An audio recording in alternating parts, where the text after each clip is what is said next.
La poussière s'élevait en nuages sous les sabots du cheval lorsque Cat McCartney tira sur les rênes devant le portail du ranch. Le soleil tapait sans pitié, la forçant à plisser les yeux sous le large bord de son chapeau. Le vent portait l'odeur de l'absinthe et de l'herbe sèche, ce même parfum dont elle se souvenait depuis son enfance. Lorsque son grand-père l'emmenait inspecter les pâturages. Désormais, tout cela devait lui appartenir. Selon le testament de son grand-père Max, la terre lui revenait, à elle, l'unique héritière, qui n'avait pas fui vers les grandes villes pour une vie facile. Cat sauta de sa selle, ajusta ses gants de cuir et se dirigea d'un pas assuré vers la maison. Mais une surprise l'attendait sur le porche. Un homme était assis sur les marches, nonchalamment adossé à la rampe. Des cheveux sombres s'échappaient de son chapeau, et un colt brillait à sa ceinture dans un étui usé. Il leva la tête, et Cat croisa le regard d'une paire d'yeux gris, froids comme le ciel d'hiver sur la prairie. « Je suppose que vous êtes Catherine McCartney, » dit-il en se levant lentement. Sa voix était grave, légèrement rauque. « Noah Crawford. » Ce nom lui semblait familier. Cat fronça les sourcils, essayant de se souvenir où elle l'avait entendu. « Monsieur Crawford ?» acquiesça-t-elle sobrement. « En quoi puis-je vous aider? Si vous cherchez du travail, le recrutement n'a pas encore commencé. Je dois d'abord m'occuper des papiers. » Noah eut un petit rire. Et il y avait quelque chose de désagréable dans ce rire. « Je crains qu'il y ait un malentendu, Miss McCartney. Ce ranch m'appartient. » Ces mots survinrent l'effet d'un coup de fouet. Cat sentit tout se contracter en elle. « Qu'avez-vous dit? » « J'ai des documents qui prouvent que votre grand-père m'a vendu cette terre il y a 3 mois. » Noah sortit un papier plié de sa poche. « Tout est légal et en règle. » Cat lui arracha le document des mains et le déplia avec des doigts tremblants. La signature de son grand-père Max figurait en bas, à côté du sceau du notaire de Riverside. Mais c'était impossible. Son grand-père n'aurait jamais vendu le ranch à un étranger sans la prévenir. « C'est un faux, » souffla-t-elle. Le notaire Hank Morrison témoignera du contraire. La voix de Noah ne contenait aucune trace de sympathie. « Je suis désolé, mademoiselle, mais vous allez devoir partir. » Cat releva la tête, et une flamme s'alluma dans ses yeux noisettes. Elle avait vécu toute sa vie sur cette terre. Les tombes de ses parents s'y trouvaient. Chaque pierre connaissait ses pas. Et un quelconque aventurier pensait pouvoir débarquer et tout lui prendre. « Je ne partirai nulle part, » dit-elle doucement. Mais sa voix avait une note d'acier. « Cette terre est mienne de droit de naissance. Et si vous pensez que je vais abandonner sans me battre, vous vous trompez lourdement. » Noah étudia son visage avec curiosité. La plupart des femmes se seraient déjà effondrées en larmes ou se seraient évanouies. Mais celle-ci se tenait droite, les poings serrés, prête à se battre pour ce qui lui appartenait. Elle avait quelque chose d'un Mustang sauvage, belle, mais indomptable. « Alors, nous devrons régler cette question au tribunal, » dit-il finalement. « C'est exactement ce que nous ferons. » Ils se regardèrent dans un silence tendu. Le vent jouait avec les mèches de cheveux de Cat qui s'étaient échappées de son chapeau. Noah, quant à lui, pensait qu'il ne s'attendait pas à rencontrer une telle résistance. En vérité, il avait supposé qu'une fragile demoiselle de la ville céderait la terre sans se battre en échange d'une compensation décente.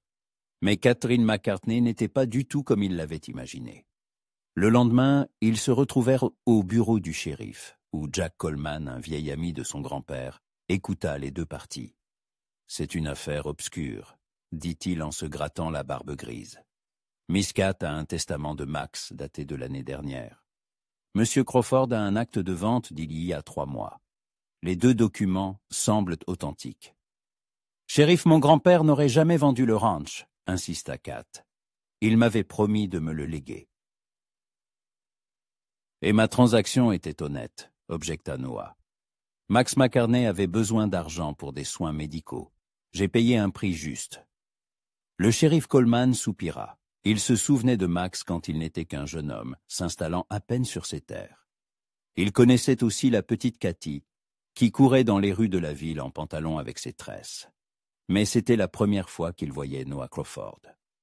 Le seul moyen de régler ce différend est de s'adresser au juge de district, dit-il enfin. Mais il faudra au moins 1 mois avant qu'il n'arrive. En attendant, vous devrez bien cohabiter sur le même territoire. Quoi? S'exclama Kat en se levant d'un bond. Je ne peux expulser aucun de vous avant la décision du tribunal. Le ranch est ce grand, il y a assez de place. Mais je vous préviens, pas de fusillade. Kat regarda Noah, qui était assis, détendu, le dos appuyé contre le dossier de sa chaise. Des étincelles moqueuses dansaient dans ses yeux. Parfait, siffla-t-elle entre ses dents. Mais je vous préviens, monsieur Crawford, ne touchez pas à mes affaires et n'entrez pas dans la maison sans permission. Et je vous préviens, Miss McCartney, ne m'empêchez pas de m'occuper du bétail. Après tout, formellement, je suis le propriétaire ici. Et ils sortirent du bureau ensemble, mais chacun était perdu dans ses pensées. Kat réfléchissait à la manière de prouver que le contrat était un faux. Et Noah se disait qu'1 mois en compagnie de cette femme de feu promettait d'être intéressant. Les premiers jours se déroulèrent dans une ambiance de guerre froide. Kat s'enferma dans la maison principale et s'abstenait par principe de sortir lorsque Noah était en vue. Il s'installa dans la grange des ouvriers, s'aménageant un logis simple. Le matin, il parcourait les pâturages, vérifiait l'état des clôtures et du bétail. Le soir, il s'asseyait sur le porche de la grange, fumait et regardait le coucher du soleil. Kat l'observait depuis la fenêtre de la cuisine. Il fallait l'admettre, il travaillait bien, avec compétence et sans précipitation. Le bétail sous sa surveillance semblait en bonne santé, et les clôtures, que son grand-père n'avait pas réparées ces dernières années, commençaient à retrouver leur aspect d'antan. Mais elle le détestait toujours. Cet homme arrogant avait tout simplement volé sa vie. Le 5e jour de leur cohabitation forcée, la première confrontation directe eut lieu. Kat sortit chercher de l'eau au puits et vit que Noah avait attaché son cheval à un poteau, un grand étalon bail au caractère difficile. L'animal était couvert d'écume, visiblement après une longue chevauchée.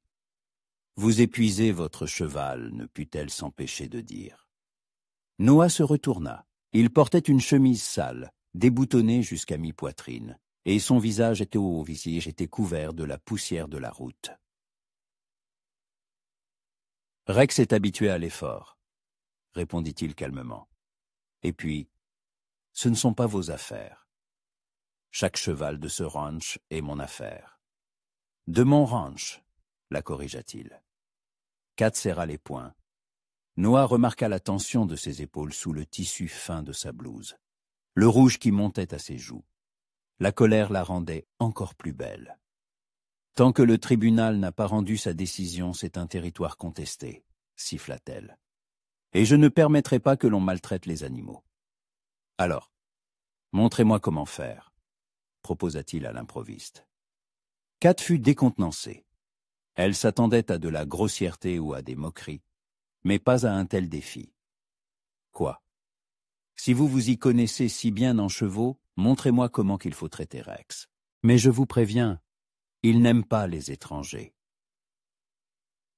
Le défi était lancé, et Kat ne pouvait pas reculer. Elle s'approcha lentement de l'étalon, tendant la main, paume vers le haut. Rex renifla mais la laissa le caresser sur l'encolure. « Vous voyez cette écume ?» Kat montra les taches humides sur les flancs du cheval. Cela signifie qu'il a eu trop chaud. Il faut le laisser refroidir progressivement, pas le mettre directement à l'écurie. Noah observait en silence, tandis qu'elle menait doucement l'étalon dans la cour, lui permettant de reprendre son souffle. Ses gestes avaient échappé l'assurance de quelqu'un qui a grandi auprès des chevaux. « Comment vous y connaissez-vous en bétail ?» demanda-t-il alors qu'elle amenait Rex à l'abreuvoir. « Je suis né ici, » répondit Kat sans lever les yeux. « Mon grand-père a commencé à m'apprendre à monter à l'âge de 4 ans. À 10 ans, je pouvais déjà dresser n'importe quel Mustang. » Une pointe de tristesse perçait dans sa voix. Noah sentit un étrange pincement au cœur, quelque chose qui ressemblait à de la culpabilité. « Max parlait de vous, » dit-il doucement. Kat releva brusquement la tête. « Que disait-il ? » « Que vous étiez parti étudier en ville. qu'il était fier de votre réussite. Et quoi d'autre? Noah hésita. Le vieil homme avait en effet beaucoup parlé de sa petite-fille pendant les semaines où ils discutaient de la vente. Il disait que Cathy était trop intelligente pour ce trou perdu, qu'elle avait besoin d'une vraie vie, pas de végéter dans un ranch. Il disait qu'il vendait la terre pour son avenir. Mais maintenant, en regardant ses yeux pleins de douleur, Noah comprenait que Max s'était trompé.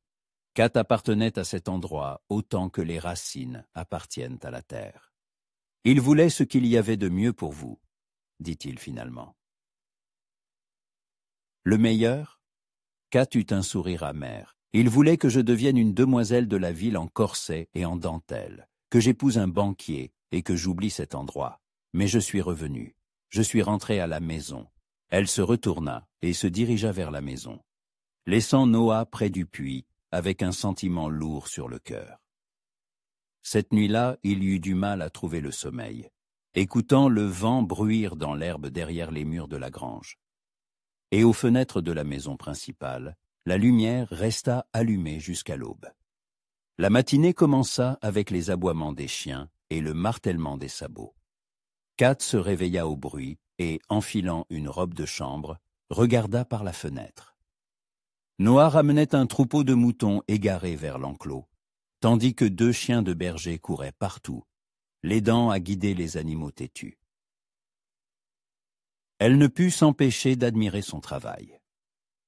Il était en selle comme un cavalier né, avec une aisance et d'un naturel qui suggéraient qu'il était né sur un cheval. Rex obéissait à chaque mouvement des rênes, tournant à gauche ou à droite pour couper la route aux fuyards. « Aïe !» cria Noah en agitant son chapeau, et le dernier mouton trottina à contre-cœur pour rejoindre ses congénères. Kat s'éloigna de la fenêtre, ne voulant pas qu'il remarque son observation. Mais quelque chose la retint près de la table où se trouvaient de vieilles photographies de son grand-père. Sur l'une d'elles, Max se tenait à côté d'une jeune femme en simple robe de coton, sa grand-mère Rose, décédée quand Kat était toute petite. Son grand-père disait toujours que Rose était la plus belle femme de 3 comtés, mais que ce n'était pas sa beauté qui avait conquis son cœur, mais son caractère. Elle pouvait dresser un Mustang sauvage et préparer le dîner pour 10 ouvriers, racontait-il, et tout en restant une vraie dame. Kat passa un doigt sur le verre terni. Son grand-père rêvait que sa petite-fille devienne une dame au sens citadin du terme. Mais être une vraie femme signifiait-il renoncer à ses racines? Un coup à la porte interrompit ses pensées. « Miss McCartney » entendit-elle la voix grave et familière.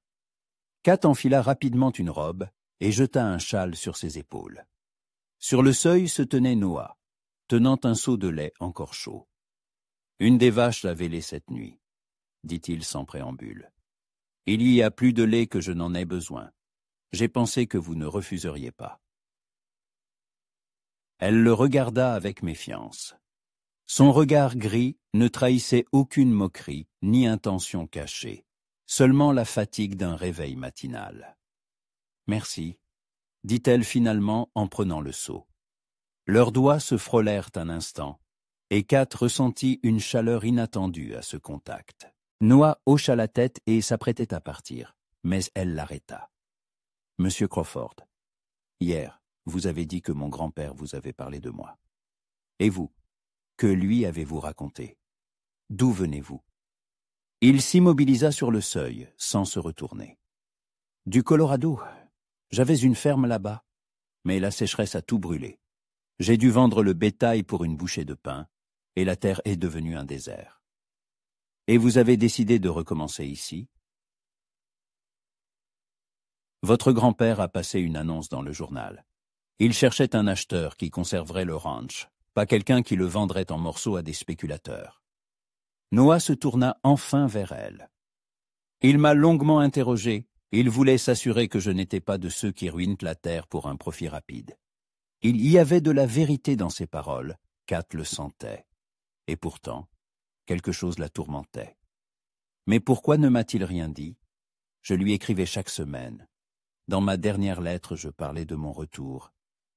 Peut-être voulait-il vous le dire en personne, suggéra doucement Noah. Max craignait beaucoup que vous n'approuviez pas sa décision. Kat serra le seau contre sa poitrine, sentant tout se nouer en elle. Son grand-père était mort subitement d'une crise cardiaque, et il n'avait jamais eu le temps de parler. Maintenant, elle ne saurait jamais ce qu'il avait ressenti durant ces derniers mois.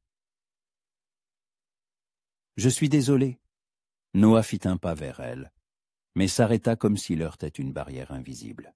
« Je ne voulais pas vous faire de peine. Vous m'en avez déjà fait, simplement par votre présence ici, » répondit Kat, mais sa voix n'avait plus la même colère. Seulement de la tristesse. Noah baissa la tête. Quelques jours auparavant, tout semblait simple. Il avait acheté la terre honnêtement, et y avait droit. Mais plus il apprenait à connaître Kat, plus il devenait difficile de justifier ses actes à ses propres yeux. « Je dois vérifier le pâturage nord, » dit-il en mettant son chapeau. « La clôture est en très mauvais état là-bas. »« Faites attention au marécage derrière la colline, » l'avertit machinalement Kat. « Après les pluies, c'est un bourbier. » Noah la regarda, surpris. Elle rougit, réalisant qu'elle venait de montrer de l'inquiétude pour son adversaire. « Je ne veux juste pas que Rex soit blessé, » marmonna-t-elle. « Compris, » acquiesça-t-il, mais une lueur de gratitude brilla dans ses yeux. « Merci pour l'avertissement. » Après son départ, Kat resta longtemps sur le seuil, le regardant s'éloigner sur le sentier familier. Elle connaissait chaque pierre de cette route, chaque virage et chaque trou. Lui, il apprenait à nouveau, avec prudence et attention. La journée se déroula au rythme des tâches habituelles. Kat triait les affaires de son grand-père, se préparant pour le procès à venir. Parmi les papiers, elle trouva des lettres de divers acheteurs intéressés par le ranch. Certains proposaient des sommes ridicules. D'autres avaient clairement l'intention de transformer les pâturages en mines de charbon ou en gares de triage. Seule une lettre se distinguait des autres, celle d'un certain N. Crawford. Il y décrivait en détail son expérience avec le bétail, ses projets d'amélioration des terres et sa volonté de préserver l'intégrité du ranch. L'écriture était ample mais soignée, celle d'un homme habitué au travail physique mais non dépourvu d'éducation. Kat plia la lettre et la rangea dans un tiroir. Même si Noah Crawford était un fermier honnête, cela ne lui donnait aucun droit sur son héritage. Vers le soir, les nuages s'amoncelèrent et l'air se chargea d'une promesse d'orage. Kat ferma les volets et alluma les lampes, se préparant au mauvais temps. Mais à peine s'était-elle assise pour dîner qu'elle entendit le hennissement inquiet des chevaux. En regardant par la fenêtre, elle vit que la porte de l'écurie était grande ouverte et que les animaux s'agitaient dans l'enclos. Le vent avait probablement arraché le verrou. Enfilant un manteau, Kat se précipita dans la cour. Le vent hurlait déjà de toutes ses forces, couchant l'herbe et soulevant des tourbillons de poussière. Les premières grosses gouttes de pluie tombèrent sur son visage. « Doucement, doucement », murmurait-elle pour calmer les chevaux en s'approchant prudemment des portes de l'enclos. Les animaux étaient effrayés par l'orage qui approchait et pouvaient ruer de peur. Rex s'agitait parmi les autres chevaux, hennissant bruyamment et frappant le sol de ses sabots. Kat comprit que l'étalon cherchait son maître. Et Noah n'était toujours pas revenu du pâturage nord. Son cœur se serra d'une anxiété soudaine. Et s'il lui était arrivé quelque chose? Si son cheval avait trébuché, ou si le mauvais temps l'avait surpris dans un endroit difficile? Ne sois pas idiote, se chuchota-t-elle. C'est un homme adulte, il peut prendre soin de lui-même. Mais l'inquiétude ne la quittait pas. Kat fit rentrer les chevaux dans l'écurie et ferma solidement la porte. La pluie tombait maintenant à verse, transformant la cour en un bourbier. Et Noah n'était toujours pas là. Elle tournait en rond dans la maison, s'approchant sans cesse des fenêtres. Les éclairs zébraient tout le ciel, et sous leur lumière, la prairie semblait sinistre et déserte. Le tonnerre grondait si fort que les vitres tremblaient. Finalement, vers minuit, elle entendit le clapotis des sabots dans les flaques. Kat se précipita sur le porche et vit Noah, menant par la bride un Rex boitillant. Lui-même était trempé jusqu'aux os et tenait à peine debout. « Que s'est-il passé » cria-t-elle pour couvrir le hurlement du vent. « On est tombé dans ce fameux bourbier » répondit-il en amenant le cheval à l'écurie. Rex était blessé à la patte en essayant de sortir. Kat attrapa une lanterne et le suivit en courant. À la lueur de la lampe, elle vit que la patte avant gauche de l'étalon était enflée et qu'il ne pouvait pas s'appuyer dessus. « Il faut examiner la blessure ?» dit-elle en prenant le cheval par la bride. « Aidez-moi à le faire entrer dans son box. » Ensemble, ils installèrent Rex sur une litière de paille. Kat palpa doucement la patte blessée, tandis que Noah tenait la lanterne. « L'os est intact, » conclut-elle après quelques minutes. « Mais le tendon est étiré. Il faut une compresse froide et du repos. »« Comment le savez-vous » s'étonna Noah. « Mon grand-père me l'a appris. Le vétérinaire ne venait qu'une fois tous les 6 mois. Il fallait bien se débrouiller. » Elle apporta des chiffons et un seau d'eau froide, et commença à faire un bandage. Ses mains étaient sûres et douces, celles d'une personne qui avait soigné de nombreux animaux blessés. Noah observait son travail en silence. Ses cheveux mouillés collaient à ses joues, et sa simple robe grise était trempée par la pluie. Mais elle ne pensait qu'au cheval, oubliant son propre inconfort. « Merci, » dit-il doucement lorsque le bandage fut en place. Kat releva la tête et croisa son regard. À la lueur de la lanterne, ses yeux semblaient immenses et sombres. « Pourquoi ?»« Pour votre aide, pour m'avoir prévenu pour le marécage. » Il hésita. « Pour avoir attendu. »« Je n'attendais pas, » s'empressa-t-elle de répondre. « Je m'inquiétais juste pour les chevaux. »« Bien sûr, » acquiesça-t-il, mais sa voix trahissait sa compréhension. Le tonnerre gronda de nouveau au-dessus du ranch, et la pluie se mit à frapper encore plus fort sur le toit de l'écurie. Kat frissonna. Il faisait froid dans sa robe légère. « Rentrez à la maison, » proposa Noah. « Vous allez attraper froid. Et vous ? La grange est si loin, et la tempête ne se calme pas. »« Je passerai la nuit ici, dans le foin. Ce ne sera pas la première fois. » Kat hésitait. Les convenances exigeaient qu'elle parte et le laisse tranquille. Mais quelque chose la retenait. Peut-être le souvenir de la peur qu'elle avait ressentie en pensant qu'un malheur lui était arrivé. « Il y a une chambre d'amis dans la maison, » dit-elle, se surprenant elle-même. « Et du café chaud. » Noah la regarda attentivement. « Vous êtes sûr ? Les voisins pourraient être mal interprétés. Les voisins habitaient à 5 miles d'ici, et les commères de la ville me considèrent déjà comme une excentrique, trancha Kat. Allons-y, avant que vous ne geliez complètement. » Ils traversèrent la cour en courant, évitant les flaques d'eau. La maison était chaude et accueillante après le froid de l'écurie. Kat alluma les lampes, tandis que Noah se tenait dans l'entrée, n'osant pas avancer. « Installez-vous, » dit-elle en désignant la cuisine. « Je vais vous apporter une serviette et des vêtements secs.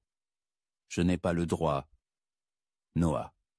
Pour la première fois, elle l'appela par son prénom, et il sentit une étrange chaleur dans sa poitrine. « Nous pouvons nous disputer le droit à la terre, mais personne n'a le droit de geler sous mon toit. » Il hocha la tête, enleva son chapeau et ses bottes trempées. Kat disparut à l'étage, le laissant seul dans la cuisine, où tout respirait la chaleur et le confort d'un foyer. Sur une étagère, il y avait des pots de confiture. Sur la table, un quignon de pain entamé. Des choses simples, mais qui témoignaient de la présence d'une vraie maîtresse de maison. Kat revint avec une brassée d'affaires. Une serviette, une chemise et un pantalon, qui avaient manifestement appartenu à son grand-père. « C'est tout ce que j'ai pu trouver, » dit-elle sans le regarder. « Changez-vous. Je vais préparer le café. » Noah se changea dans une petite pièce à côté de la cuisine. Les vêtements de Max étaient un peu grands pour lui, mais ils étaient secs et chauds. Quand il revint, 2 tasses de café fumant et une assiette de biscuits étaient déjà sur la table. « Assieds-vous. » Kat désigna la chaise en face de la sienne. Ils burent donc leur café en silence, écoutant le vent hurler dehors.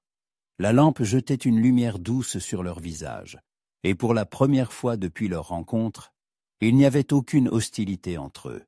« Parlez-moi du Colorado, » demanda Kat, se surprenant elle-même. « Comment était votre ferme ?» Noah posa sa tasse, le regard perdu dans le vague.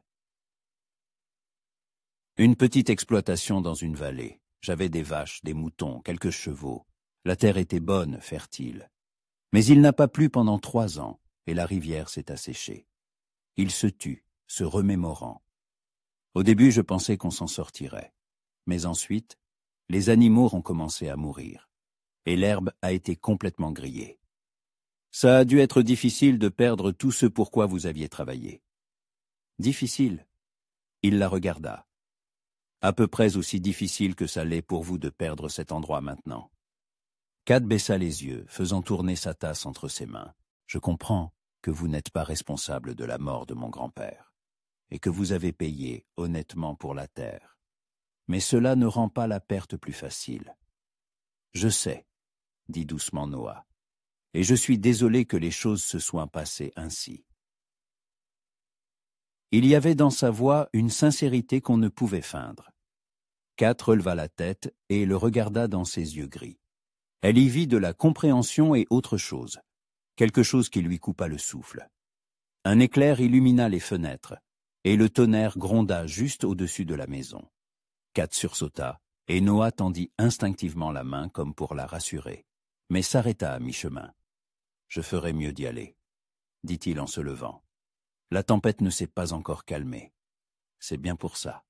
Il y avait un sens caché dans ces paroles que Kat sentit de tout son cœur. Quelque chose changeait entre eux, et cela les effrayait tous les deux. « La chambre est à l'étage, 2e porte à droite, » dit-elle sans lever les yeux. « Le lit et c'est fait. » Noah hocha la tête et se dirigea vers l'escalier. Sur le seuil de la cuisine, il s'arrêta. « Kat ? Oui ? Merci. Pour tout. » Elle ne répondit pas, mais il vit ses épaules trembler. En bas, Noah s'allongea sur le lit étroit de la chambre d'amis et écouta longtemps la tempête s'apaiser. Et à l'étage inférieur, Kat était assise près de la fenêtre, regardant les éclairs et pensant que la vie prend parfois des tournants imprévisibles. Mais que se passerait-il demain, quand il redeviendrait un ennemi dans la lutte pour le ranch? Kat se réveilla à l'odeur d'œufs au plat et de bacon venant de la cuisine. L'espace d'un instant, elle oublia la soirée précédente. Puis le souvenir lui revint et son cœur s'accéléra. Noah avait passé la nuit dans la maison, rapidement vêtue d'une simple robe de travail et les cheveux tressés. Elle descendit. Un ordre inhabituel régnait dans la cuisine. La table était mise pour 2, et Noah, dans une chemise de son grand-père, se tenait près de la cuisinière, retournant les œufs dans la poêle. « Bonjour, » dit-il sans se retourner. « J'espère que ça ne vous dérange pas que j'ai utilisé la cuisine. »« C'est ma maison, » répondit Kat, décontenancée. Mais ses propres mots sonnèrent un peu convaincants. « Une maison contestée pour le moment, » rappela-t-il en se tournant enfin vers elle. « Et l'hospitalité doit se mériter. » À la lumière du matin, il paraissait plus jeune et, en quelque sorte, plus familier.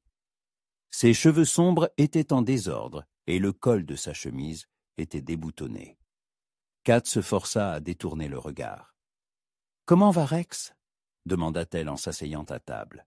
« La nuit a été calme. J'ai vérifié ce matin, le gonflement diminue. » Noah posa une assiette devant elle. « Grâce à vos soins. »« Aux soins de mon grand-père » le corrigea-t-elle, regrettant aussitôt ses paroles. Pourquoi rappeler constamment ce qui les séparait? Noah s'assit en face d'elle, et ils mangèrent en silence pendant un moment. Dehors, les oiseaux chantaient et le soleil séchait les flaques de la nuit. Tout était paisible et ordinaire, comme s'ils n'étaient pas des ennemis, mais simplement des voisins, prenant leur petit déjeuner ensemble. « Aujourd'hui, c'est jour de marché en ville, » rompit le silence Kat. « Je dois aller faire des provisions. Je vous accompagnerai, si vous n'y voyez pas d'inconvénient. J'aimerais connaître les commerçants locaux. » Kat voulut refuser, mais comprit que cela semblerait puéril. De plus, en arrivant en ville ensemble, ils pourraient interroger le notaire Morrison sur les détails de la vente. « D'accord, mais je prendrai ma propre carriole. Et moi, Rex, il a besoin de se dégourdir les jambes, mais avec précaution. 1 heure plus tard, ils quittaient le ranch. Kat conduisait un attelage léger tiré par une paire de chevaux bais, tandis que Noah chevauchait à ses côtés sur son étalon, qui, bien que boitillant, se sentait visiblement mieux. La route de Riverside serpentait entre des collines couvertes de chênes et de buissons. L'air était frais après la pluie, et au loin, on apercevait les sommets enneigés des montagnes. Kat aimait cette route. Chaque virage lui était familier depuis l'enfance. « C'est un bel endroit », remarqua Noah en admirant le paysage. « Le meilleur au monde », répondit Kat avec conviction. Mon grand-père disait qu'il avait parcouru la moitié de l'Amérique avant de trouver cette vallée. Et il est resté ici pour toujours. Il a rencontré ma grand-mère en ville, est tombé amoureux au premier regard, et a décidé que c'était un signe du destin. Une tendresse perçait dans la voix de Kat. Ils ont vécu ensemble 30 ans, jusqu'à ce qu'elle meure de la fièvre. Et vos parents? Le visage de Kat s'assombrit. Ils sont morts quand j'avais 8 ans. Mon père emmenait ma mère chez le médecin à Denver, et sur le chemin du retour, ils ont été pris dans un éboulement dans les montagnes. Elle serra plus fort les rênes. Depuis, mon grand-père m'a élevé seul. Je suis désolé, dit doucement Noah. C'était il y a longtemps, mais parfois j'ai l'impression de me souvenir d'eux. L'odeur du parfum de ma mère, le rire de mon père. Kat secoua la tête. Ce sont des bêtises. Ce ne sont pas des bêtises. La mémoire du cœur est plus forte que la raison. Quelque chose dans son ton la poussa à le regarder plus attentivement. Et vous, avez-vous une famille? J'avais une femme, répondit-il après une pause. Anne. Elle est morte de la variole il y a 4 ans. Vous n'aviez pas d'enfant? Non. Anne en voulait, mais... Noah ne termina pas sa phrase. C'est peut-être mieux ainsi. Il n'aurait pas eu à voir tout s'effondrer. Une douleur profonde résonnait dans ses paroles. Et Kat la ressentit de tout son cœur. Elle comprenait maintenant pourquoi il regardait parfois au loin, avec une expression si triste. C'était sûrement une femme bien, dit-elle prudemment. La meilleure. Noah eut un sourire triste. Elle disait toujours qu'après elle, je devrais trouver quelqu'un qui me rendrait heureux. Mais comment remplacer l'unique? Kat ne sut que répondre. Elle n'avait jamais été mariée, n'avait jamais vraiment aimé personne.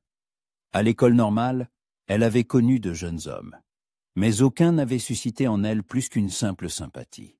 « Et vous » demanda Noah.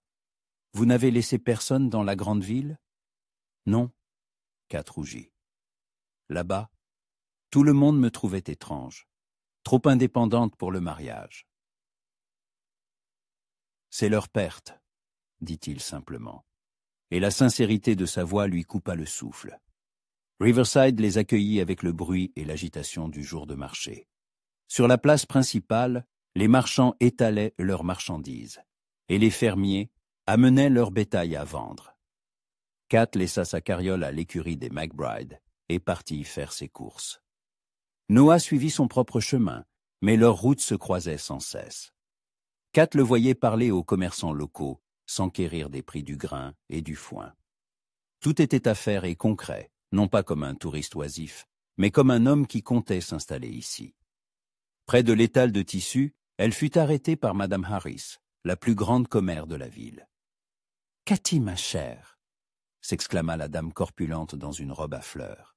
« On dit qu'un certain Monsieur Crawford s'est installé dans ton ranch ?»« Temporairement » répondit prudemment Kat, jusqu'à la décision du tribunal. « Est-il beau ?» demanda Madame Harris à voix basse. « Jeune ? Je n'ai pas fait attention, mentit Kat. « Allons donc, bien sûr que si, et hier on vous a vu ensemble chez le notaire Morrison. » Kat s'excusa rapidement et se dirigea vers la boucherie.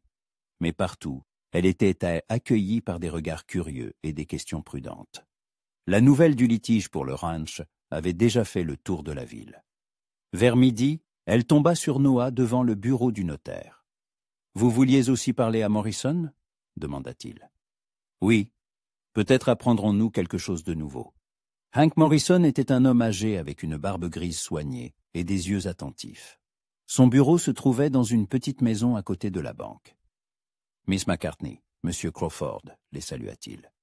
J'ai entendu parler de votre différend, une situation regrettable. » « Monsieur Morrison, commença Kat, vous connaissiez mon grand-père depuis de nombreuses années. Dites-moi honnêtement, aurait-il pu vendre le ranch sans me prévenir ?» Le notaire hésita, réfléchissant à sa réponse. « Votre grand-père s'inquiétait beaucoup pour votre avenir, mademoiselle. Il pensait qu'une jeune femme instruite n'avait pas sa place dans ce trou perdu. Peut-être pensait-il bien faire. »« Mais les documents sont authentiques ?» demanda Noah. « Absolument. J'ai moi-même certifié la transaction. » Max était sain d'esprit et de corps, bien qu'il ait paru fatigué. Morrison regarda Kat avec compassion. « Il m'a demandé de vous transmettre qu'il vous aimait et vous souhaitait d'être heureuse. » Kat sentit les larmes lui monter aux yeux. Elle sortit rapidement du bureau, ne voulant pas pleurer devant des témoins. Noah la rattrapa sur le porche. « Kat !»« Tout va bien, dit-elle sans se retourner. Il faut juste que je m'habitue à l'idée que mon grand-père voulait se débarrasser de moi. Il ne voulait pas se débarrasser de vous. Il voulait que vous ayez une vie meilleure. » « Meilleure selon qui ?»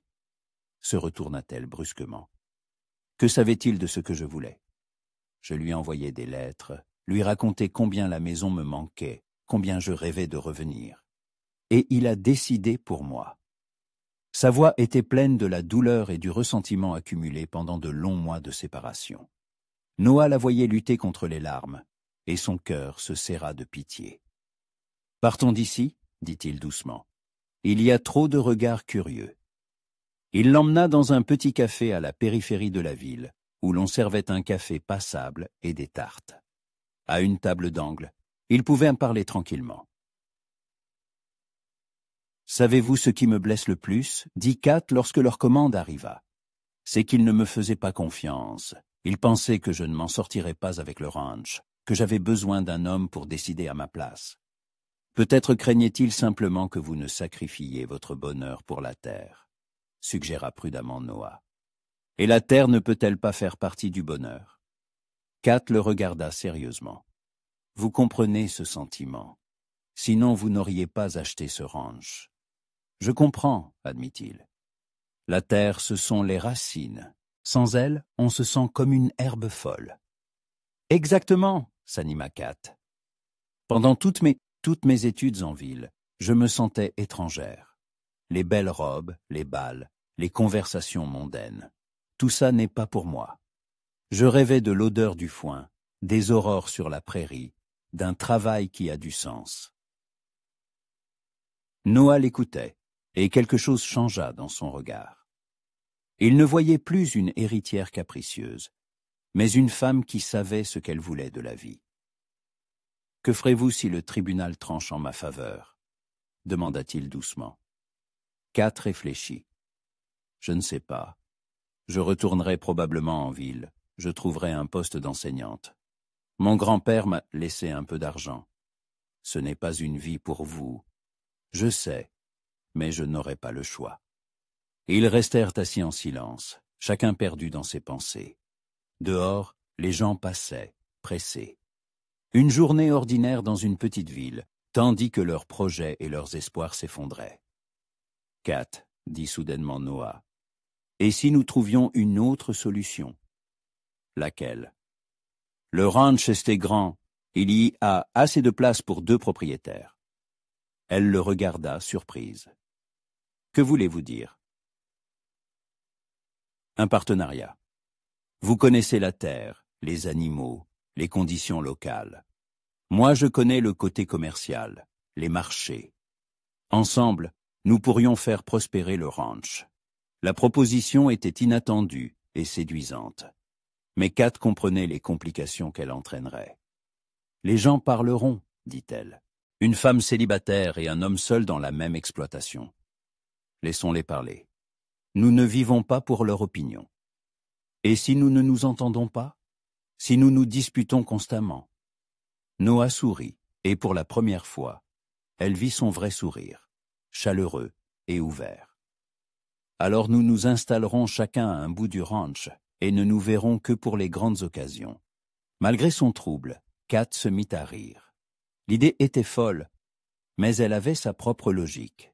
« Vous êtes sérieux ? » »« Absolument. Pensez-y, Kat. Nous avons du temps jusqu'au procès. »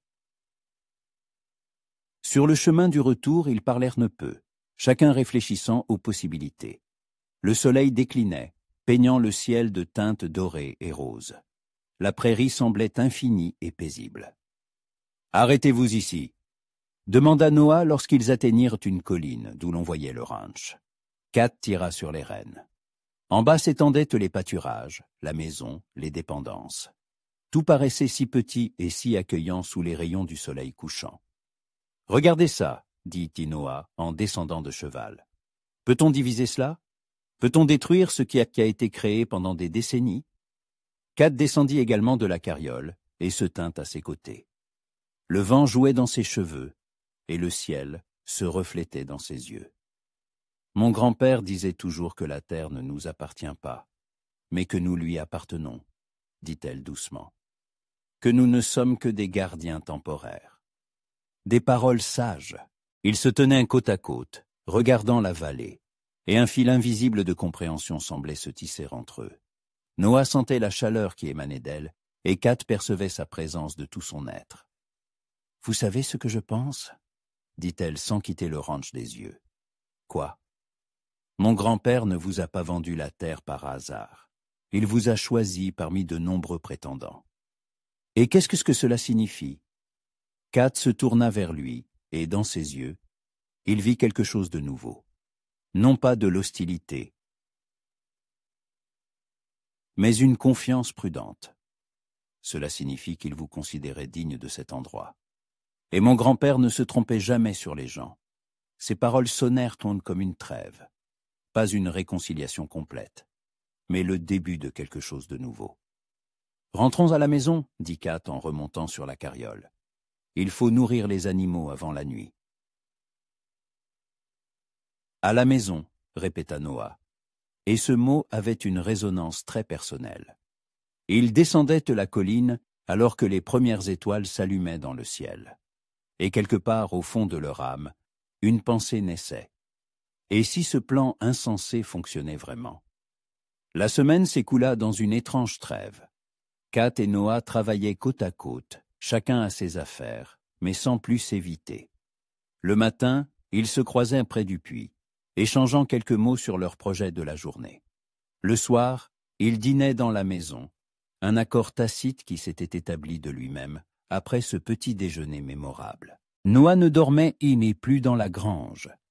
Kat lui avait attribué une chambre à l'étage, où il rangeait soigneusement ses quelques affaires, s'efforçant de ne pas perturber l'ordre établi. Ils étaient prudents l'un envers l'autre, comme deux animaux sauvages apprenant à se faire confiance. Le jeudi, un cavalier inconnu arriva au ranch. Kat, qui étendait le linge dans la cour, se méfia immédiatement. L'homme portait un costume coûteux et montait un étalon de race. Ce n'était clairement pas un habitant du coin. « Miss McCartney ?» demanda-t-il en retirant son chapeau. « Je m'appelle Charles Whitmore. Je représente la compagnie ferroviaire East Pacific Railroad. » Kat sentit un pincement désagréable au cœur. Les gens du chemin de fer n'arrivaient jamais avec de bonnes intentions. « En quoi puis-je vous aider, monsieur Whitmore ? Nous étudions la possibilité de faire passer une nouvelle ligne à travers votre vallée. Cela apporterait de grands avantages à tous les propriétaires terriens de la région. » « Quels avantages ?» demanda Kat, bien qu'elle devinât déjà la réponse. « La compagnie est prête à racheter votre ranch pour un prix 3 fois supérieur à sa valeur marchande. Vous pourriez acheter une meilleure terre n'importe où et il vous resterait un capital confortable. » Noah sortit de l'écurie. Il avait manifestement entendu la conversation et s'avançait avec une expression sombre. « Je crains que le ranch ne soit pas à vendre, monsieur Whitmore, » dit Kat fermement. « Ne vous pressez pas de décider, mademoiselle. » Whitmore sourit avec condescendance. « Il est difficile pour une jeune femme de gérer une telle exploitation. Et le chemin de fer, c'est le progrès, la civilisation. » « Un progrès qui détruit tout sur son passage, » intervint Noah en s'arrêtant à côté de Kat. Et qui êtes-vous et qui êtes-vous? S'enquit froidement Whitmore. L'associé de Miss McCartney, répondit Noah, et Kat le regarda, surprise. C'était la première déclaration publique de leur alliance. Je vois. Whitmore les toisa tous les deux d'un regard méprisant. Alors je m'adresse à vous deux. Le chemin de fer traversera cette vallée d'une manière ou d'une autre. Mieux vaut vendre de votre plein gré que d'attendre une expropriation forcée. Est-ce une menace? Demanda Noah en plissant dangereusement les yeux. C'est la réalité, monsieur. Pardon, je n'ai pas entendu votre nom. Crawford. Et ma réalité inclut un fusil dans mon dos et la volonté de défendre ma terre. Whitmore pâlit mais tenta de garder son sang-froid. Inutile de recourir à la grossièreté. Vous avez une semaine pour réfléchir. Après cela, notre offre pourrait devenir moins avantageuse. Et il fit faire demi-tour à son cheval et partit au galop, soulevant un nuage de poussière. Kat et Noah le suivirent d'un regard silencieux. « Merci, dit-elle doucement, pour votre soutien. Nous sommes associés, non? Répondit-il avec un léger sourire. On dirait bien. Le soir, ils étaient assis sur le porche de la maison, buvant du café et regardant le coucher du soleil. L'air était chaud, embaumant la fleur des pommiers du verger que grand-mère Rose avait planté autrefois. « Parlez-moi de votre grand-père, » demanda Noah. « Comment était-il » Kat s'adossa à son fauteuil, plongeant dans ses souvenirs. Bon, mais strict. Il disait que la terre exigeait le respect et le travail. Quand j'avais 10 ans, je voulais un chaton, et il m'a dit « Prouve d'abord que tu peux t'occuper d'un veau. » Pendant 3 mois, j'ai soigné un petit veau faible. Je l'ai nourri au biberon, je l'ai soigné. Quand il a été plus fort, mon grand-père m'a offert toute une famille de chats. Un homme sage. Oui, il m'a appris à ne pas prendre plus que ce que je pouvais donner, à ne pas détruire ce que je ne pouvais pas restaurer. Kat se tut un instant. C'est pourquoi le chemin de fer ne doit pas passer ici. Il détruirait tout l'écosystème de la vallée. Et s'ils essayaient d'utiliser la force? Nous avons la loi. Et le shérif Coleman est un homme honnête. Les compagnies ferroviaires ont beaucoup d'influence, Kat. Elles peuvent acheter les bonnes personnes, changer les lois. Elle le regarda avec inquiétude. Vous pensez que nous sommes vraiment en danger? Je ne sais pas. Mais mieux vaut être prêt. Le lendemain, le juge de district Harrison Black arriva en ville, un homme âgé à la barbe grise et aux yeux fatigués. Il s'installa à l'hôtel et fixa l'audience pour l'affaire du ranch à lundi. Kat passa le week-end dans une préparation fiévreuse. Elle triait les documents, cherchait des témoins qui pourraient confirmer l'intention de son grand-père de lui laisser le ranch. Noah l'aidait, bien qu'il comprît qu'il travaillait contre ses propres intérêts. « Pourquoi faites-vous ça » demanda-t-elle le dimanche soir, alors qu'ils examinaient de vieilles lettres dans le bureau de son grand-père. « Quoi donc » ? « M'a aidé à trouver des preuves contre vous. » Noah posa une liasse de papier et la regarda sérieusement. « Parce que la vérité est plus importante que mes intérêts. Si votre grand-père ne voulait vraiment pas vendre le ranch, alors la transaction est nulle. Et s'il le voulait? Alors la terre est à moi selon la loi. » Il hésita. « Mais dans tous les cas, nous trouverons une solution. Le partenariat n'était pas une blague, n'est-ce pas? » « Non, ce n'en était pas une, » acquiesça Kat, et son cœur s'accéléra à la chaleur de sa voix. Le lundi matin, ils se rendirent ensemble en ville. La salle d'audience de la mairie était bondée. Tout le comté était venu assister au procès. Le juge Black prit place, et Kat et Noah s'assirent de part et d'autre de lui. « Affaire de l'héritage contesté du ranch McCartney », annonça solennellement le juge. « Écoutons les témoignages des parties intéressées. » Kat fut la première à parler. Elle raconta son enfance au ranch, les lettres de son grand-père dans lesquelles il promettait de lui léguer la terre. Elle présenta le testament, daté d'1 an auparavant. Puis ce fut au tour de Noah. Il parla calmement et de manière concise, présentant l'acte de vente et le témoignage du notaire Morrison. « J'ai des questions pour les 2 parties, » dit le juge une fois les principaux témoignages entendus. « Miss McCartney, Étiez-vous au courant des difficultés financières de votre grand-père? Kat fut décontenancé. Quelles difficultés? Monsieur Morrison a fourni une attestation des dettes du défunt. Il devait une somme considérable à la banque locale, avec le ranch en garantie. Ce n'est pas possible. Je crains que les documents ne disent le contraire.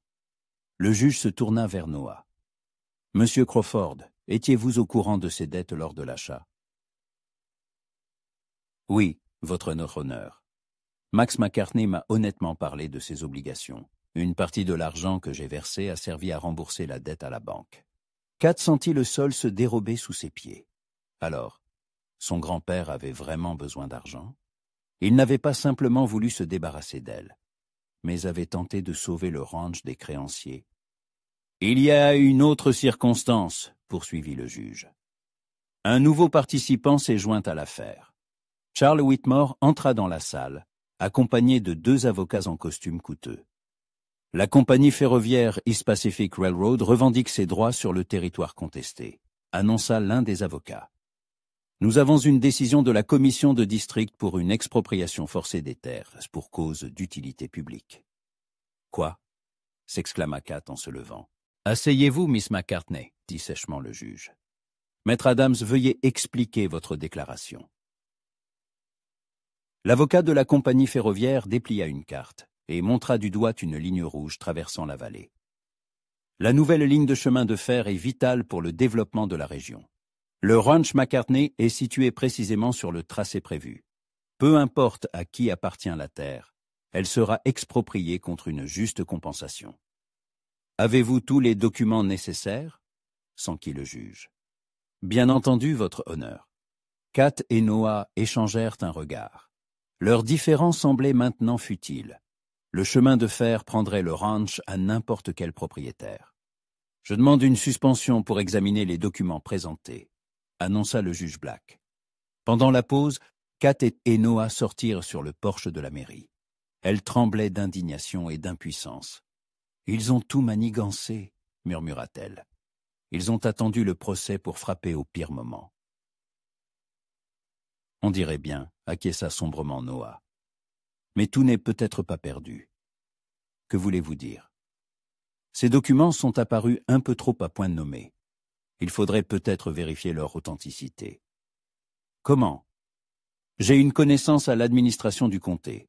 Je vais lui télégraphier pour qu'il se renseigne. Noah partit au bureau de poste, laissant Kat attendre sur le porche. Le shérif Coleman s'approcha. « C'est une affaire compliquée, Cathy, » dit-il en s'asseyant à côté d'elle. « Je ne m'attendais pas à une telle tournure. »« Shérif, étiez-vous au courant des dettes de mon grand-père » Coleman hésita.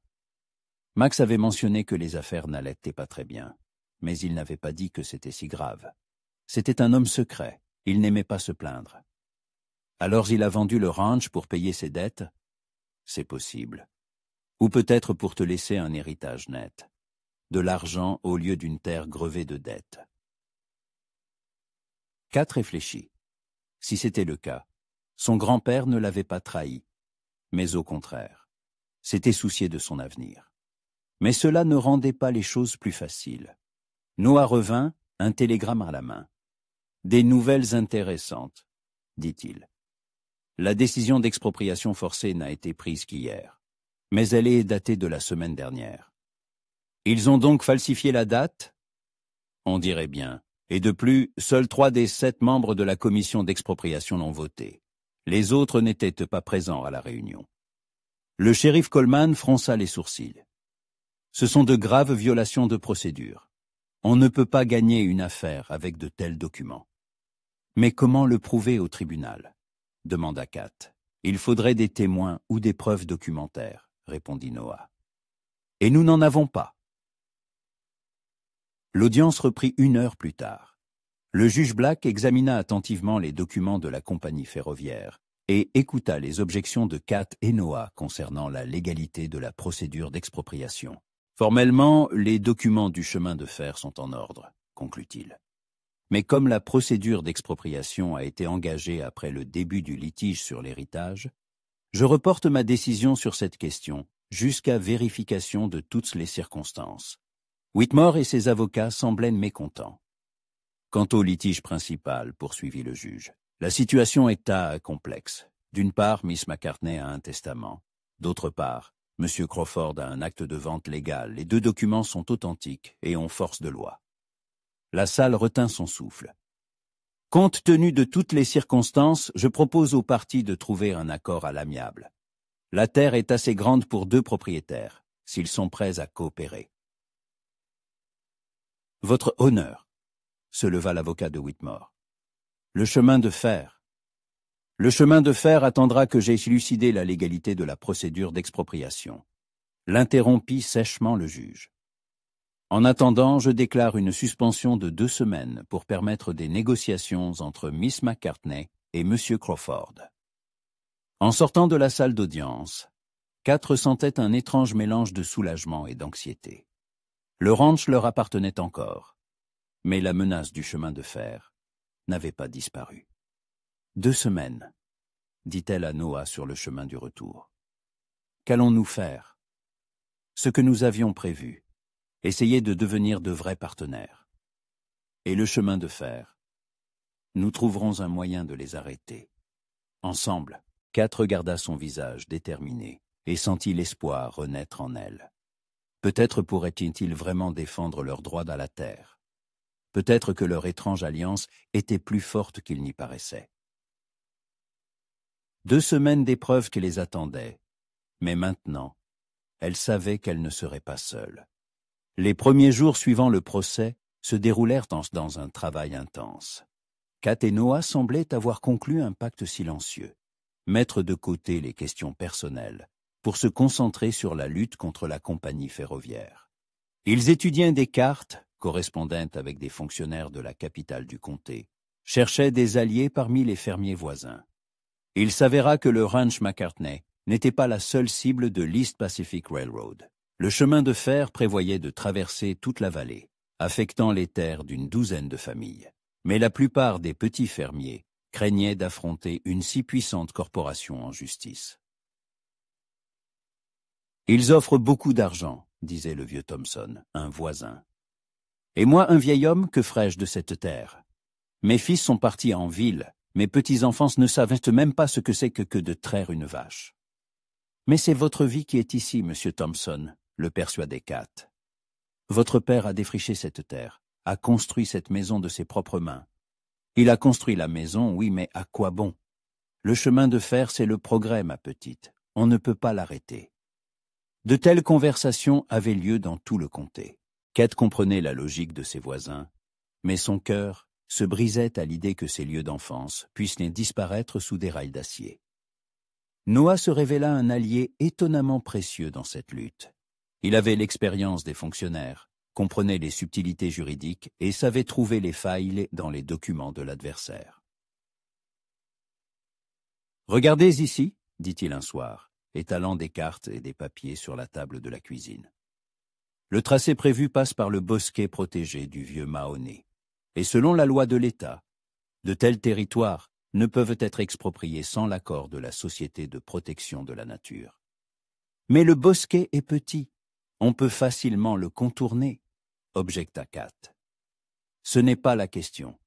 Si nous prouvons que les gens du chemin de fer n'ont pas tenu compte de ce facteur lors de la planification, toute la procédure d'expropriation sera déclarée illégale. Kat le regarda avec admiration. Derrière ses yeux gris se cachait un esprit vif et la ténacité d'un combattant. « Comment savez-vous tout cela? Au Colorado, ils ont aussi essayé de construire un chemin de fer à travers nos terres. Nous avons réussi à les repousser à l'époque, mais j'ai acquis une grande expérience. » Et que s'est-il passé ensuite? Le visage de Noah s'assombrit. Ensuite, la sécheresse a commencé, et le chemin de fer n'était plus nécessaire. Il n'y avait personne pour transporter des récoltes qui n'existaient pas. Une telle douleur perçait dans sa voix que Kat tendit instinctivement la main et posa la sienne sur la paume de Noah. Il se figea, regardant leurs mains jointes. « Je suis désolé, » dit-elle doucement.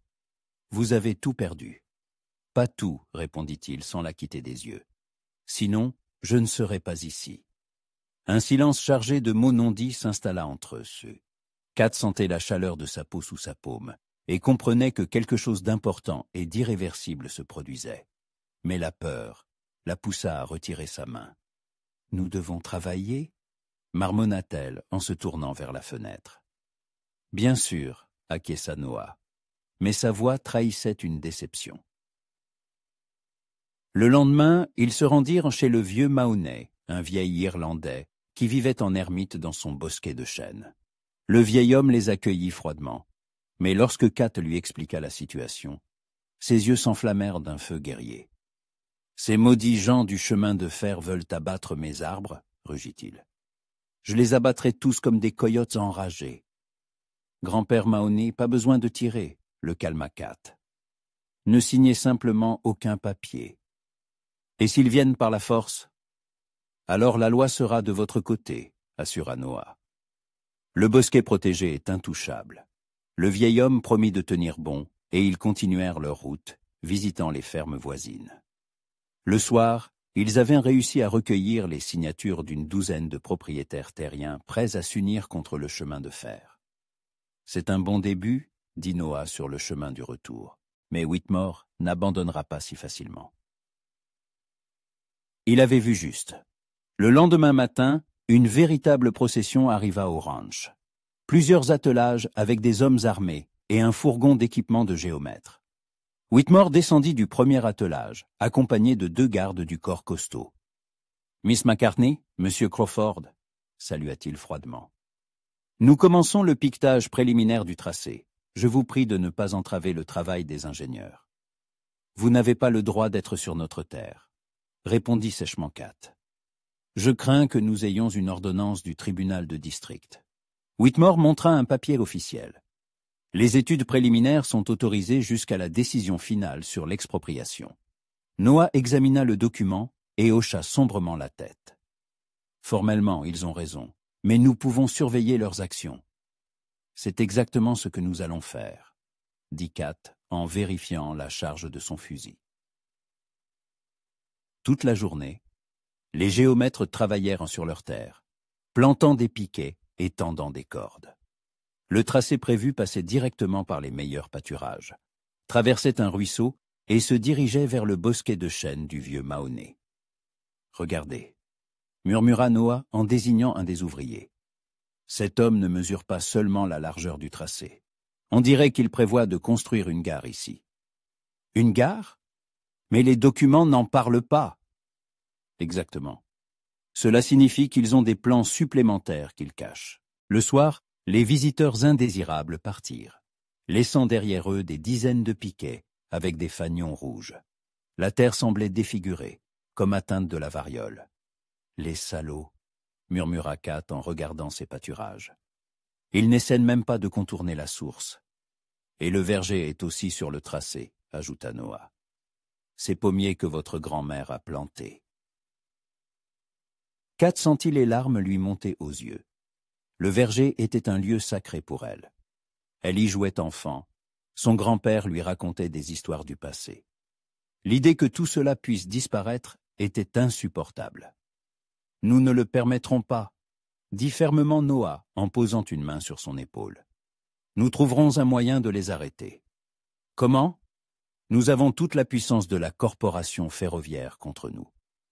Nous avons la vérité et une terre pour laquelle il vaut la peine de se battre. » Cette nuit-là, Kat ne put trouver le sommeil. Elle sortit sur le porche et s'assit dans le fauteuil à bascule que son grand-père avait fabriqué pour sa grand-mère des années auparavant. Les étoiles brillaient sur la prairie, et quelque part dans l'obscurité, une chouette ululait. Une demi-heure plus tard, Noah la rejoignit. Il s'assit en silence sur les marches à côté du fauteuil. « Vous ne dormez pas ?» demanda-t-il doucement. « Je pense à ce qui se passera si nous perdons. Où irai-je? Que ferai-je? Et si nous gagnons ?» Kat le regarda surprise. « Alors nous deviendrons partenaires, comme convenu, et seulement partenaires. » Il y avait un sens caché dans sa question, qui fit battre le cœur de Kat plus vite.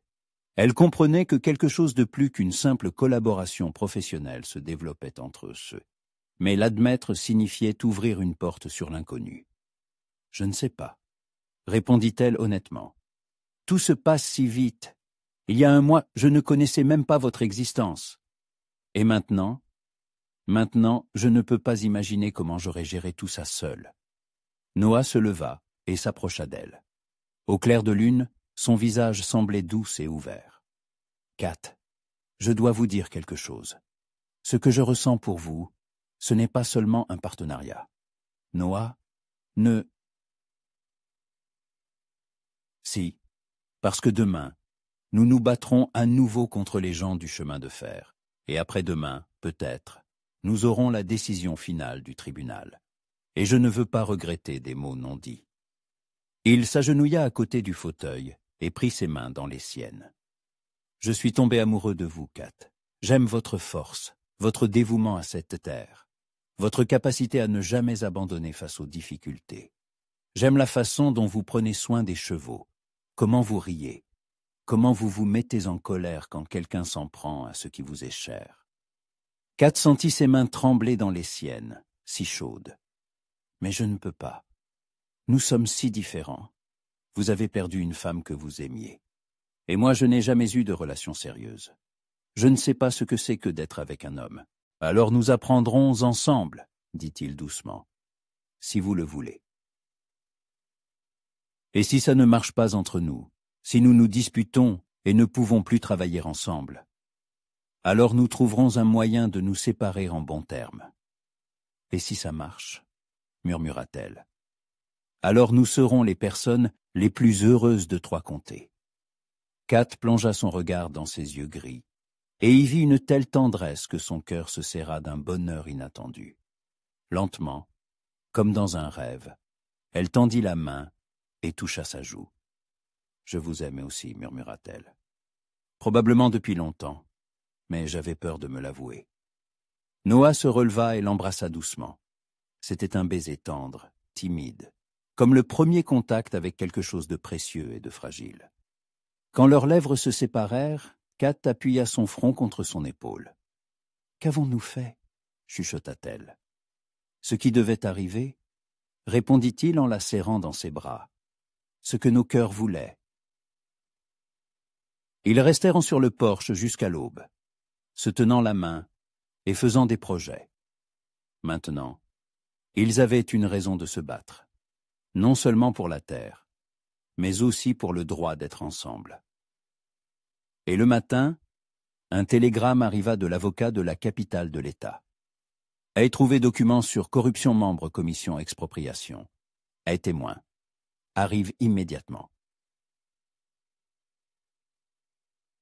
On dirait que la chance tourne en notre faveur, dit Noah en relisant le télégramme. Ou que les gens du chemin de fer préparent un nouveau coup, objecta prudemment Kat. Il s'avéra qu'ils avaient tous les deux raison. À midi, un cavalier avec un fanion rouge, signe de courrier urgent, arriva au ranch. Il apporta une convocation au tribunal pour le lendemain et une lettre du juge Black.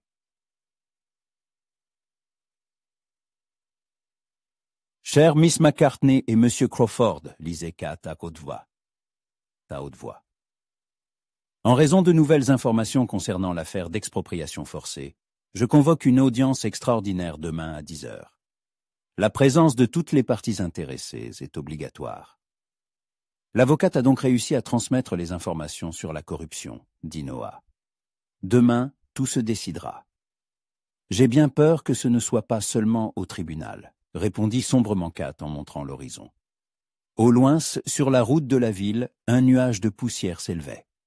Un grand groupe de cavaliers approchait, trop grand pour une simple visite. Whitmore ne va pas attendre la décision du tribunal, comprit Noah. Il veut prendre la terre par la force.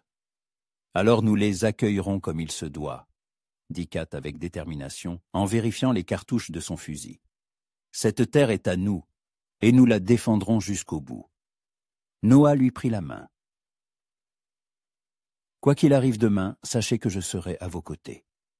Et moi aussi, répondit-elle en serrant ses doigts. Toujours. La tempête approchait, mais cette fois, ils l'affronteraient ensemble. Le groupe de cavaliers s'arrêta à la limite du ranch, n'osant pas entrer sur une propriété privée.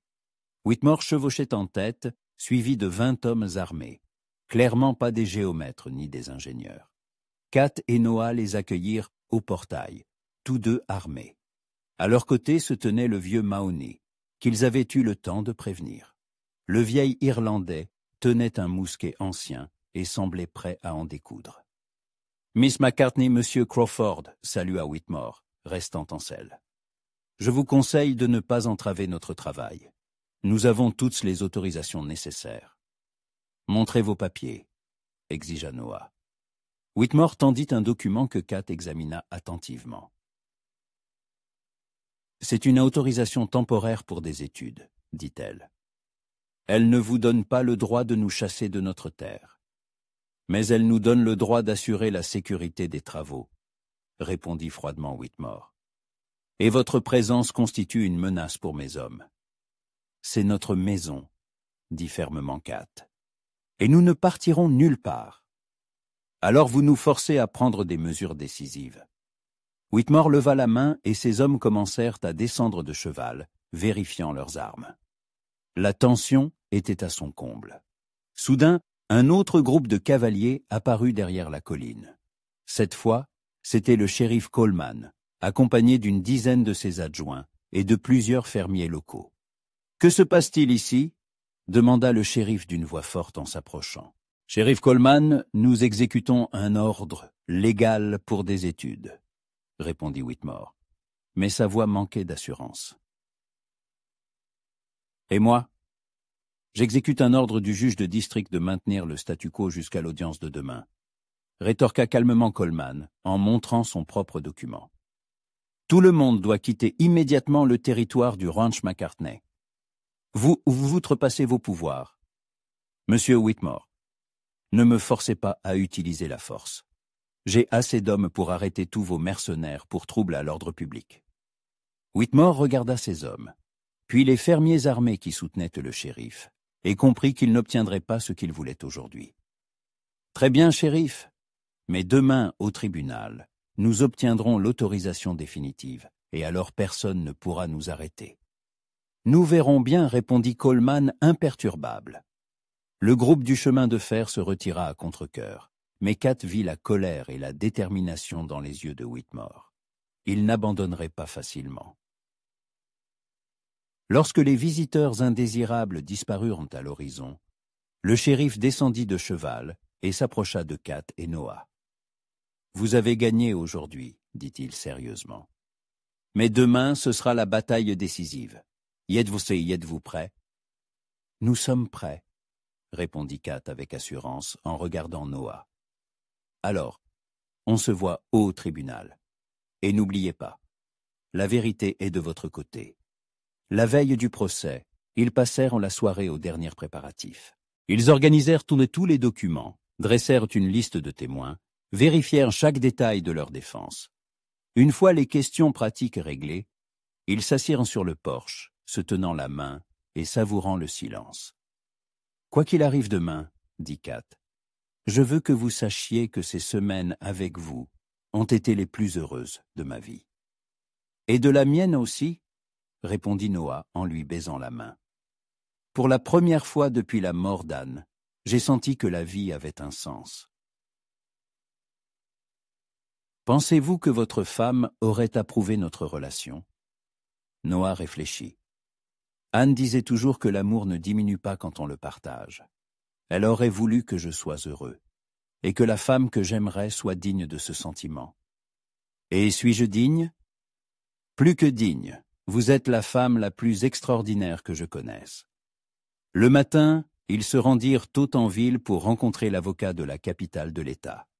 C'était un jeune homme énergique nommé James Harwood, qui avait apporté avec lui un épais dossier.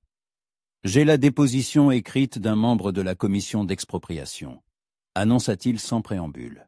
« Monsieur Frank Delny a avoué avoir reçu un pot de vin de la compagnie ferroviaire pour son vote. De plus, j'ai trouvé des preuves de falsification de date dans les documents d'expropriation. Est-ce que suffisant pour annuler la décision de la commission ? Demanda Noah. Plus que suffisant. Mais les gens du chemin de fer ne se rendront pas sans se battre. Soyez prêts à toute éventualité. La salle d'audience était comble. Non seulement les habitants de Riverside étaient présents, mais aussi des fermiers des comtés voisins. Tous comprenaient qu'aujourd'hui se jouait le sort non seulement du ranch McCartney, mais aussi du principe de la protection de la propriété privée contre l'arbitraire des corporations. Le juge Black prit place et appela au calme. L'audience porte sur la légalité de l'expropriation forcée des terres pour la construction d'un chemin de fer, annonça-t-il solennellement. La parole est au représentant de la compagnie ferroviaire. L'avocat principal de Whitmore, un homme élégant en costume coûteux, présenta une longue argumentation sur les avantages du chemin de fer pour le développement de la région. Il parla d'emploi, de liens avec les marchés de l'Est, de progrès et de civilisation. Puis ce fut au tour de l'avocat Harwood. Il démonta méthodiquement les violations de procédure, présentant des témoignages sur les pots de vin et la falsification de documents. La salle l'écouta avec une attention tendue. « Votre honneur, conclut Harwood, la compagnie ferroviaire a grossièrement violé la loi en tentant de s'emparer par la force de la propriété d'autrui. Leurs actions doivent être déclarées illégales. » Le juge examina attentivement les documents présentés et écouta les témoignages. Quand le vieux Mahoney parla de son bosquet protégé, le silence dans la salle était tel qu'on pouvait entendre le bourdonnement des mouches. « La cour se retire pour délibérer », annonça le juge Black. L'heure d'attente parut une éternité. Kat et Noah restèrent assis, se tenant fermement la main, priant en silence pour une décision juste. Enfin, le juge revint. « Levez-vous, la cour entre !» annonça le greffier. Après examen de toutes les pièces du dossier, prononça solennellement le juge Black, la Cour déclare la procédure d'expropriation forcée illégale en raison de nombreuses violations de la procédure établie et d'actes de corruption de la part de fonctionnaires. La décision de la commission d'expropriation est entièrement annulée. Des applaudissements et des cris de joie retentirent dans la salle. Kat sentit un poids énorme quitter ses épaules. De plus, poursuivit le juge, concernant le litige principal entre Miss McCartney et M. Crawford, la Cour reconnaît que les deux plaignants ont des droits légitimes sur le territoire contesté. Compte tenu de la volonté des parties de parvenir à un accord à l'amiable, la Cour approuve la division du ranch McCartney en parts égales entre Catherine McCartney et Noah Crawford, avec un droit de propriété et de gestion conjointe. « Il y a un dernier ajout, » dit le juge de manière inattendue, une fois les applaudissements calmés. « Miss McCartney, Monsieur Crawford, avez-vous déposé une demande d'intention de mariage ?» Kat et Noah échangèrent un regard surpris. « Non, votre honneur, » répondit Noah. « Alors je vous conseille de le faire, » dit le juge avec un léger sourire. « La propriété conjointe sera grandement simplifiée si vous devenez époux. » La séance est levée. En sortant du tribunal, Kat et Noah furent entourés de personnes venues les féliciter. Les fermiers locaux les remerciaient pour leur victoire sur la compagnie ferroviaire, et les voisins leur souhaitaient du bonheur dans leur vie commune. Whitmore et ses avocats avaient disparu sans un mot. Leur plan s'était définitivement effondré. Sur le chemin du retour, Kat et Noah restèrent silencieux, chacun digérant les événements. Ce n'est qu'à l'approche des contours familiers du ranch que Kat rompit le silence. « Alors, nous sommes maintenant des partenaires officiels ?» On dirait bien. Et en ce qui concerne la suggestion du juge, Noah arrêta le cheval et se tourna vers elle. « Kat, je ne veux pas que vous vous sentiez forcée. Un mariage pour simplifier la propriété n'est pas la meilleure base pour une famille. » Kat descendit de la carriole et s'approcha de lui. « Et si ce n'est pas pour simplifier la propriété, si c'est par amour, alors c'est une toute autre histoire, » sourit-il en descendant de cheval et en la prenant dans ses bras. « Noah Crawford, dit-elle solennellement, j'accepte de devenir votre femme. Pas pour la terre, pas par commodité, mais parce que je ne peux pas imaginer ma vie sans vous. Et j'accepte de devenir votre mari, Catherine McCartney, répondit-il en l'embrassant. Et je promets de vous aimer, de vous protéger et de partager avec vous toutes les joies et les peines. Alors que le soleil se couchait derrière les montagnes, ils se tenaient dans la cour de leur ranch, désormais vraiment le leur commun, et faisaient des projets pour l'avenir. « Nous agrandirons les pâturages, » disait Kat rêveuse. « Nous construirons de nouveaux enclos pour les chevaux, et dans le verger, nous planterons de nouveaux pommiers, à côté de ceux de ma grand-mère. Et nous réparerons absolument le toit de la grange, » ajouta Noah, pragmatique. « Et nous amènerons l'eau aux pâturages éloignés. Et nous aurons des enfants, » dit doucement Kat en rougissant. « Beaucoup d'enfants qui grandiront sur cette terre et l'aimeront autant que nous. Bien sûr que nous en aurons, » acquiesça Noah en la serrant contre lui. « Et nous leur raconterons l'histoire de notre rencontre, comment nous nous sommes disputés pour un ranch et comment nous nous sommes trouvés. » Les étoiles s'allumèrent une à une dans le ciel de la prairie. Quelque part dans l'obscurité, une chouette ululait, et le vent portait l'odeur des herbes en fleurs et du foin frais. Kat et Noah se tenaient sur le seuil de leur maison, sur leur terre, et savaient qu'une vie longue et heureuse les attendait. Un mois plus tard, alors que les pommiers du verger se couvraient de fleurs blanches, ils se marièrent dans la petite église de Riverside. La fête eut lieu sur la pelouse devant la maison, et toute la vallée vint féliciter les jeunes mariés. Le vieux Mahoney jouait de vieilles mélodies irlandaises au violon. Le shérif Coleman prononça un discours solennel, et Madame Harris eut enfin l'occasion de devenir la principale source d'information, désormais joyeuse.